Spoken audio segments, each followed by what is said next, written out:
KVN தயாரிப்பில் வினோத் இயக்கத்தில் Vijay, Bobby Deol, Pooja Hegde, Prakash Raj, Priyamani உள்ளிட்ட பலர் நடிப்பில் உருவாகியுள்ள ஜனநாயகன் படத்தோட ட்ரெய்லர் வெளியானது.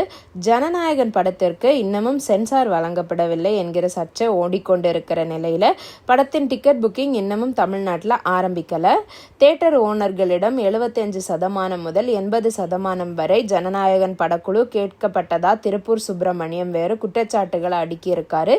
இந்நிலையில் வெளியான ஜனநாயகன் ட்ரெய்லரை பார்த்து ரசிகர்கள் அப்படியே இது பாலகிருஷ்ணாவின் பகவான் கேசரி போல தான் இருக்கு அப்படின்ட்டுன்னு ஒரு சர்ச்சைக்கான கருத்தும் முன் வச்சிருக்காங்க. ஆனால் விஷுவல் மற்றும் ஆக்ஷன் காட்சிகளில் விஜய் தனக்கான மாசை பக்காவாக நிரூபிச்சிருக்காரு. தமிழ் டப்பிங்லேயே பகவான் கேசரி அமேசான் பிரைம் OTT தளத்தில் கிடைக்கும் நிலையில் ஜனநாயகன் படத்தை விஜய்க்காக மட்டும் ரசிகர்கள் தியேட்டருக்கு சென்று பார்ப்பார்கள் என்று கூறுகின்றனர்.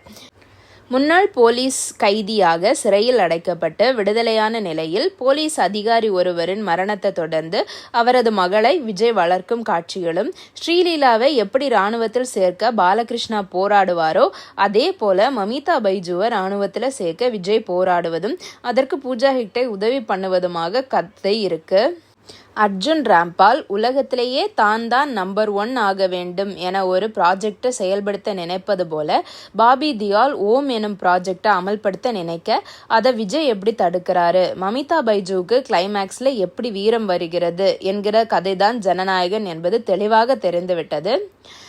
அரசியலுக்கு வந்தா நல்லது பண்ணணும், கொள்ளை அடிக்கிறதுக்கு கொலை பண்றதுக்கும் அரசியல் வரக்கூடாது என விஜய் அரசியல்வாதிகளை சாட்டை எடுத்து அடித்து தேர்த்துவது போன்ற காட்சிகளும், மக்களை திரட்டி கையில் தீப்பந்தத்துடன் வரும் காட்சிகளும், 2ஆம் பாதி மற்றும் பாபி தியோல் உடனான போர்ஷன் எல்லாம் கொஞ்சம் பகவான் கேசரி படத்துல இருந்து மாறுபட்டு உருவாக்கப்பட்டு இருப்பது ட்ரெய்லர்ல தெளிவா தெரியுது. விஜயின் ட்ரீட்மெண்ட்டுக்காகவே படத்தை பார்க்க ரசிகர்கள் ரெடியாகி விடுவார்கள். பகவான் கேசரி படம் பார்க்காத ரசிகர்களுக்கு செம ட்ரீட்டாக இருக்கும்.